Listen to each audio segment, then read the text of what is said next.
নমস্কার বন্ধুরা, চলে এসেছে একটা মুভি রিভিউ ভিডিও নিয়ে আমার চ্যানেল চলচ্চিত্র চর্চাতে। তখন আমরা এই ভিডিওতে আলোচনা করব ভিডা ধীরা সুরান এই সিনেমাটা নিয়ে। চিয়ান বিক্রমের নতুন সিনেমা বলা যায় না, 4-5 মাস হয়ে গেছে অলরেডি। সিনেমাটা রিলিজ করে গেছে, নেটফ্লিক্সেও চলে এসেছিলো অনেকদিন আগে, তো সরি আমাজনে চলে এসেছিলো অনেকদিন আগে। তো ওভারঅল সিনেমাটা দেখা আমি কমপ্লিট করলাম। অনেকবারই ভেবেছিলাম সিনেমাটা দেখবো, কিন্তু টাইম হচ্ছিল না বলে দেখা হয়নি। 2 ঘন্টা 40 মিনিট সিনেমাটা run time. SV Arun Kumar এই সিনেমাটার ডিরেক্টর, এবং এই সিনেমাতে আমরা চিয়ান বিক্রমের সাথে সাথে SG সূর্যাকেও দেখতে পেতে চলেছি। তো ওভারঅল এই সিনেমাটা আমার কেমন লাগলো সেই নিয়ে আমরা এই ভিডিওতে আলোচনা করব। তো চলুন বেশি সময় নষ্ট না করে শুরু করে দেওয়া যাক আজকের এই ভিডিওটা। Let's start.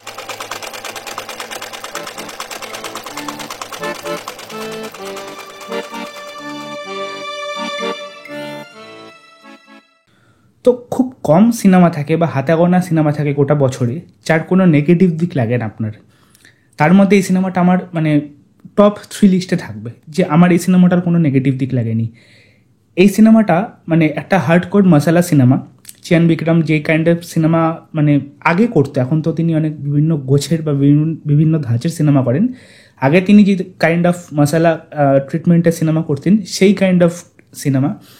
কিন্তু সিনেমাটার স্পেশালিটি হচ্ছে সিনেমাটা একটা মশালা সিনেমার মধ্যে যে ট্রুপস থাকে সেটা আপনি in terms of story telling বলুন, স্ক্রিন প্লে বলুন, সিনেমাটোগ্রাফি বলুন, পারফরমেন্স বলুন, ব্যাকগ্রাউন্ড স্কোর বলুন, সব কটা ট্রুপসকে ভাঙতে গেছে। এখানে যদি আপনি ভেবে থাকেন একটা সিন হচ্ছে, ধরুন যে একটা হিরো অনেকক্ষণ ধরে অপমান সহ্য করছে বা অনেকক্ষণ ধরে তাকে মারা হচ্ছে, সে কিছু করছে না, ব্লাস্ট হবে। অন্যান্য সিনেমা আমরা কী দেখি, অপেক্ষা করতে করতে ব্লাস্ট হয়, তারপরে গিয়ে ফাইট হয়, হিরো জিতে যায়। এই সিনেমাটা কিন্তু সেই ট্রোপসটা ভেঙে একদম পুরো উল্টে যাচ্ছে।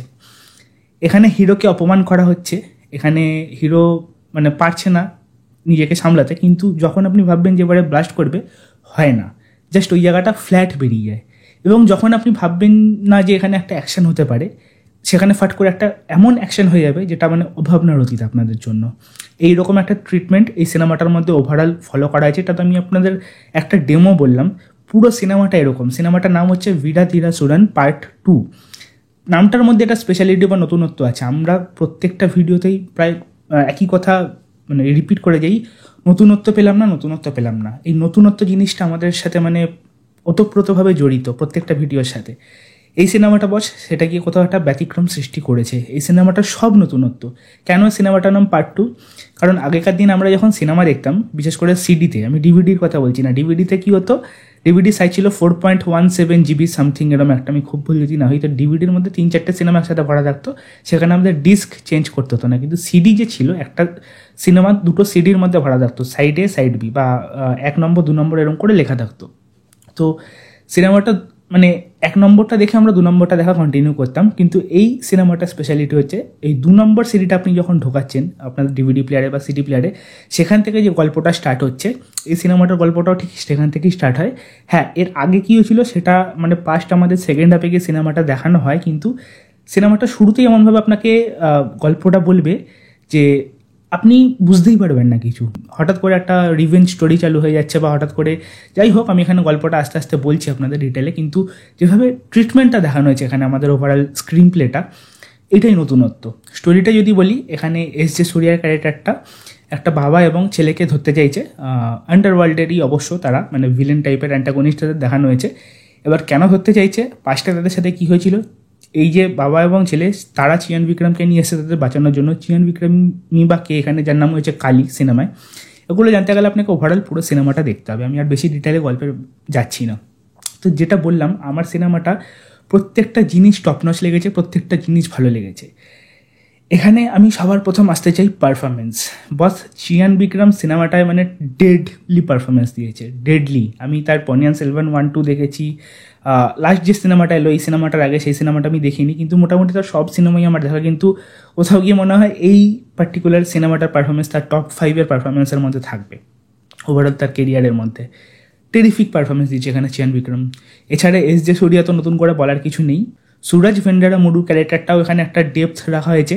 অ্যাকচুয়ালি এই সিনেমাটার মধ্যে প্রত্যেকটা যে ক্যারেক্টার রাখা হয়েছে না, প্রত্যেকটা ক্যারেক্টারকে এখানে ডার্কভাবে ট্রিট করা হয়েছে। এখানে না কোনো প্রোটাগনিস্টকে শুদ্ধ দেখানো হয়েছে, না এখানে কোনো অ্যান্টাগনিস্টকে একদম বাজে দেখানো হয়েছে। এখানে স্পেশালিটি হচ্ছে যখন লাস্টে গিয়ে ক্লাইম্যাক্সে আমরা দেখতে পাচ্ছি ফাইনাল ব্যাটেলটা, সেখানে অ্যান্টাগনিস্টদেরও আমাদের ইমোশনাল কিছু অ্যাঙ্গেল দেখানো হচ্ছে, প্রোটাগনিস্টদেরও কিছু আমাদের ইমোশনাল অ্যাঙ্গেল দেখানো হচ্ছে। অ্যাজ এ অডিয়েন্স আপনি সেখানে কি ভাববেন আমি কাকে সাপোর্ট করবো এই সময়টা? অ্যান্টাগনিস্টদের যখন হিরো মারছে তখন অ্যান্টাগনিস্টদের ইমোশনাল দিক দেখাচ্ছে, আবার ভাইস ভার্সা।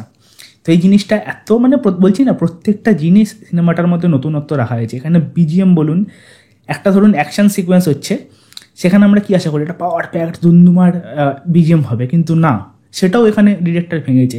ফ্ল্যাট একটা বিজিএম বেরিয়ে গেল। আবার একটা সিন ধরুন খুব ইমোশনাল হচ্ছে বা সিম্পল ডায়লগ হচ্ছে, সেখানে একটা ফাট করে ব্যাকগ্রাউন্ড স্কোর করতে চলে এলো মাসালা কাইন্ড অফ। তো এই জিনিসগুলো সিনেমাটা দেখবার মতো লেগেছে আমার। এবং যেটা বললাম সিনেমাটোগ্রাফি, এখানে আমি একটা সিনের কথা এখানে মানে অ্যাকচুয়ালি সিনেমাটা না কিছু সিন ধরে এক্সাম্পল দিলে সেটাকে ভালো রিভিউ করা যায়। আমি ওপর দিয়ে বলে গেলাম, যদি আপনারা সিনেমাটা না দেখে থাকেন তাহলে 1% আপনারা বুঝতে পারবেন না আমি কি বলছি। একটা সিন আছে এখানে, চিয়ান বিক্রম ফাইট করতে করতে সে একটা জায়গায় গিয়ে বসে এবং আমরা দেখতে পাচ্ছি তার হাত মানে পেট অব্দি দেখতে পাচ্ছি, তার তলার কিছু পোর্শন আমরা দেখতে পাচ্ছি না, এবার সে হাত দিয়ে কিছু একটা তলায় করছে। এবার করছে ঠিক আছে, আমরা সেখান থেকে অ্যান্টিসিপেশনটা বিল্ড হচ্ছে আমাদের মধ্যে, ডিরেক্টর বিল্ড করছে যে কিছু একটা করলো, কিন্তু কী করলো সেটা আমাদের দেখানো হলো না। ঠিক সেটা বাড়তে অ্যান্টিসিপেশনটা এমন একটা জায়গায় গিয়ে পৌঁছাচ্ছে এবং লাস্টে যখন সেটা আমরা দেখতে পাচ্ছি কী করলো, ফলটা যখন আমরা দেখতে পাচ্ছি না, আপনার গুজ বাম্পস দেবে ওই জায়গাটা। এরকমই ট্রিটমেন্ট আপনারা গোটা সিনেমাটার মধ্যে দেখতে পারবেন। অনেকগুলো ওয়ান টেক শট আছে, স্পেশালি একটা সিন আছে, এটা মানে আমার সব থেকে ফেভারিট সিন এই সিনেমাটার মধ্যে। একটা এই পুলিশ স্টেশনে চিয়ান বিক্রমের এন্ট্রি সিন আছে। এন্ট্রি সিনটা তো খুবই মশালা এবং পাওয়ার প্যাকড সিন আছে, কিন্তু ঢোকার পর না যা যা জিনিসপত্র হয় সেটা আমিও এক্সপেক্ট করিনি। এত সিনেমা আমি দেখেছি, কিন্তু ওরকম যে কিছু একটা হতে পারে বস আমিও এক্সপেক্ট করিনি। এছাড়া আরও প্রচুর সিন আছে এখানে। চিয়ান বিক্রমের সাথে তার যে স্ত্রীর রোম্যান্টিক অ্যাঙ্গেলটা রাখা হয়েছে, কিংবা তার একটা খুব কাছের স্নেহের পাত্র ছিল বা ওরকমই একটা ক্যারেক্টার আছে, তার যে এখানে একটা মানে আমি কিছু বলছি না কী হয়, সেই জিনিসপত্রগুলো তো ইমোশনালি বিল্ড করা হয়েছে বা সেগুলো আপনাকে মানে ভাবাবে। এবং কিছু কিছু মানে যেটা বললাম ইমোশনাল ট্রিটমেন্ট, সেগুলো আপনাকে ইমোশনাল করবে। এটাই সিনেমাটার স্পেশালিটি। একটা মশালা কাইন্ড অফ সিনেমা থেকে আমরা যা চাই সেগুলো কিন্তু সবই আছে সিনেমাটার মধ্যে। অ্যাকশান, গান, ইমোশান, আর যা যা হয়ে থাকে, ভালো স্ক্রিন প্লে, স্টোরি সব আছে, কিন্তু সেটা এমনভাবে ডিরেক্টর আমাদের সামনে প্রেজেন্ট করেছে না, আপনাকে মানে স্ক্রিন থেকে অন্য কোথাও তাকাতে দেবে না। এবং আপনি এ ধরনের সিনেমা আগে দেখেননি, এই কাইন্ড অফ মশালা ট্রিটমেন্টের সিনেমা, এটা গ্যারান্টি দিয়ে বলতে পারি। এবং সত্যি কথা বলতে গেলে এই সিনেমাটার আমার নেগেটিভ দিক কিছু লাগেইনি। ফার্স্ট থেকে লাস্ট সিনেমাটা আমি থরলি এনজয় করে গেছি, সুপারব লেগেছে আমার এই সিনেমাটা। তো আমি আর বেশি এখানে ডিটেলে কিছু যাচ্ছি না, সিনেমাটাকে আমি 10/10 স্টার্স দেবো। আমার কোনো নেগেটিভ দিক কিছু লাগেইনি। এবং যেটা বললাম, বছরে এরকম হাতে গোনা 2-1টা সিনেমা থাকে যার কোনো নেগেটিভ দিক লাগে না, এটা তার মধ্যে একটা সিনেমা, যেটা আমি আগের সিনেমা হলে দেখিনি। বা সিনেমা হলে আমাদের এখানে যখন এসেছিলো আমি জানি না হিন্দি ডাবিং এসেছিলো কি না, আমি ন্যাচারালি তখন দেখতে যেতে পারিনি। ওটিডিতেও অনেকদিন হয়ে গেছে এসছে, কিন্তু আমি তখনও দেখতে পারিনি। ফাইনালি দেখলাম হিন্দি ডাবিংয়ের সাথে। হিন্দি ডাবিং খুবই ভালো করা হয়েছে। চিয়ান বিক্রমের গলা যে দেয় সাউথে, মানে বলিউডে সরি, তিনিই দিয়েছেন, ভালো লেগেছে, হিন্দি ডাবিং ভালো লেগেছে আমার। ভায়োলেন্সের কথা যদি বলি, সিনেমাটার মধ্যে ভায়োলেন্স আছে, একটা হাত কেটে দেওয়ার দৃশ্য আছে, কিন্তু খুব যে একটা ওভার ভায়োলেন্সের সিনেমাটা সেটা আমি ক্লেম করবো না। অ্যাকশান আছে ভালো, ভায়োলেন্স আছে ভালো, পারফরমেন্স আছে। যদি সিনেমাটা আপনারা না দেখে দেখেন এবং নতুনত্ব কিছু একটা কাইন্ড অফ মশালা ট্রিটমেন্টের সিনেমা দেখতে চান, তাহলে সিনেমাটা অবশ্যই গো থ্রু করবেন, এই বলে আমার রিভিউ শেষ করছি। যদি অলরেডি সিনেমাটা আপনাদের দেখা গিয়ে থাকে, আপনাদের কি বক্তব্য সেটা আমার সাথে ভিডিওর নিচে কমেন্টে লিখে জানাতে ভুলবেন না। এবং আমার এই ভিডিওটা ভালো লেগে থাকলে ভিডিওটাকে লাইক করে দেবেন, চ্যানেলটাকে সাবস্ক্রাইব করতে ভুলবেন না। দেখা হচ্ছে আবার পরের ভিডিও। এখন আমাদের টাটা, বাই।